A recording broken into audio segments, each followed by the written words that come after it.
It was 1974. I was 17 years old at the time, and I woke up in the hospital and was told that I'd been in a coma for 2 days. Now, I learned out later that I was rushed to the hospital via ambulance because my mother found me comatose on the kitchen floor. I was in the hospital for right about 2 weeks. And during that time, I lost about 50 pounds. I could have lost it anyway, but I lost 50 pounds.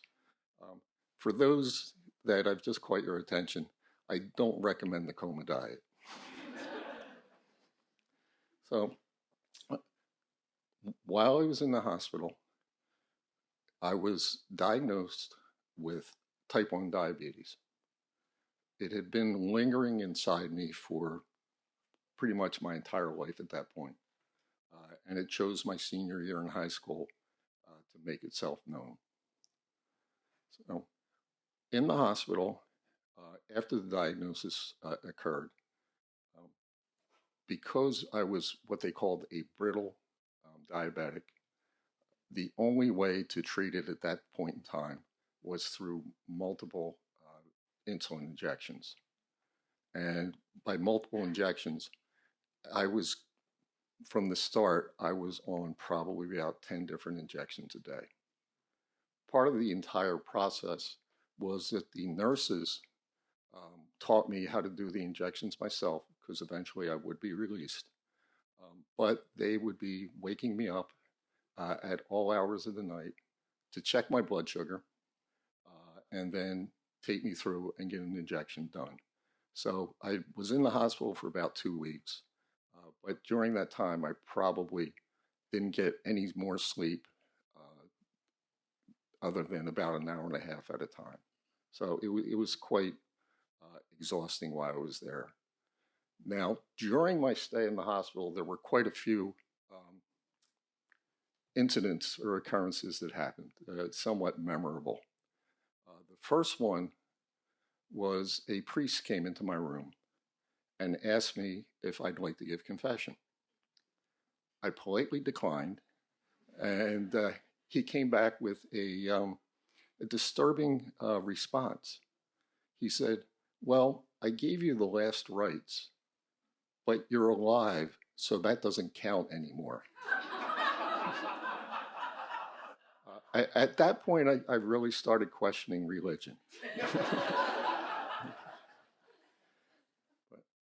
Another interesting occurrence was the nurses who were waking me up at all hours. They found out through our conversations that I was going to miss senior prom at high school. So on the night of prom, they decided that they were going to all come into my room and throw a prom for me. Yeah, it was very cute. After that was done, all the nurses left with the exception of one. This nurse named Sandy, oh boy, I remember her name, sat down on the bed next to me and said it would not be a memorable prom night without a goodnight kiss.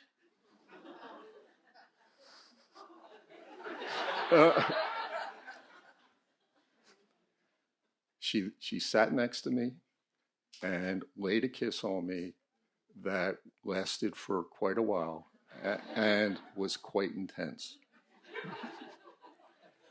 For a 17-year-old virgin, it was something extremely memorable, and it's something that I recall to this day.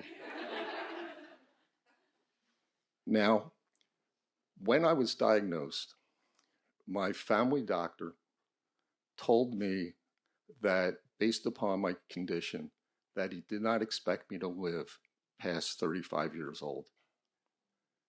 In case nobody's noticed, yeah, I'm a little bit older than 35 right now. Now, that doctor was our family doctor. He was not up on technology. He was not up on the latest advances in treating diabetes. His office was actually in the basement of his home. So his level of technology was nil. All of his books and records were kept via um, pen and paper. So um, now, what happened later on? I actually found a doctor who was up to speed on diabetes and up to speed on technology. And in 1974, the first insulin pump was made available. But that device was a backpack that you would wear that would last for no more than 2 hours. So that wasn't going to happen. But my new doctor followed technology and got me enrolled in a program. And I was one of the first people in the United States who had the first commercially available insulin pump. I followed the technology, and I was one of the first people in the US again to have what's called an artificial pancreas.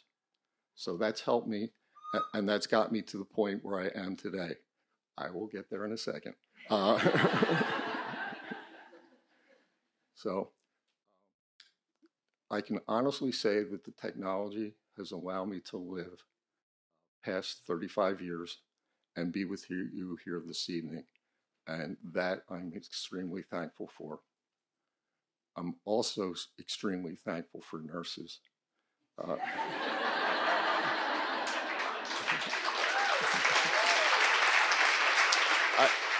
I, I have one quick addendum.